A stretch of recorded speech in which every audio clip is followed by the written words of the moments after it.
Ladies, gentlemen, and all families gathered around the radio, welcome to the Joe Rogan Experience, the radio show where we discuss everything from politics to the absolute betrayal of Henry Ford.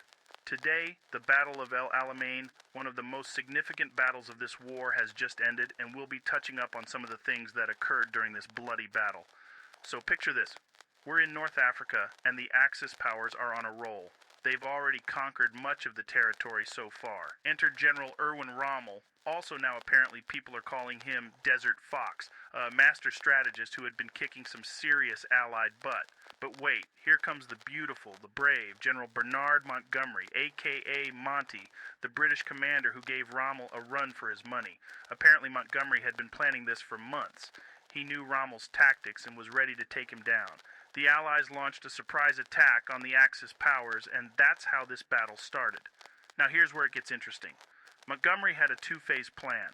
The first phase is a limited offensive designed to draw Rommel's forces away from their defensive positions. The second phase is a full-scale attack designed to break through the Axis lines and force Rommel's forces to retreat. And you know what else?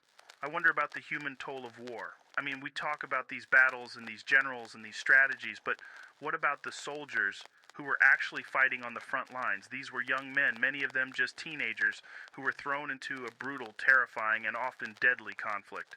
But anyways, let's not get too deep here, folks.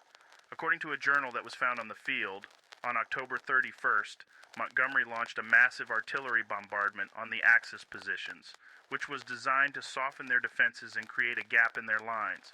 Then the British 9th Armored Brigade launched a full-scale assault on the German and Italian lines like they were on a mission.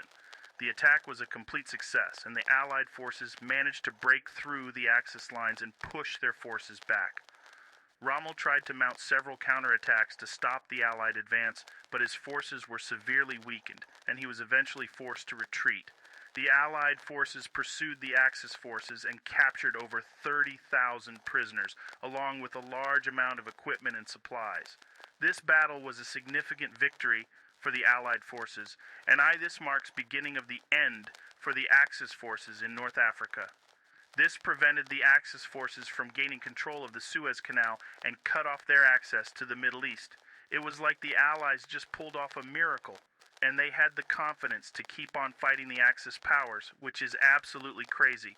I personally believe that FDR is not doing a great job at handling this war. I think a more reasonable candidate with less big government could do this job way better. Possibly a candidate such as Frederick Trump would be able to end this war a lot sooner. But anyways, the Battle of El Alamein has been one epic fight, and is going to be a key part of defeating the Nazis and the rest of the Axis powers. Thanks for tuning in, and until next time, stay curious, my friends.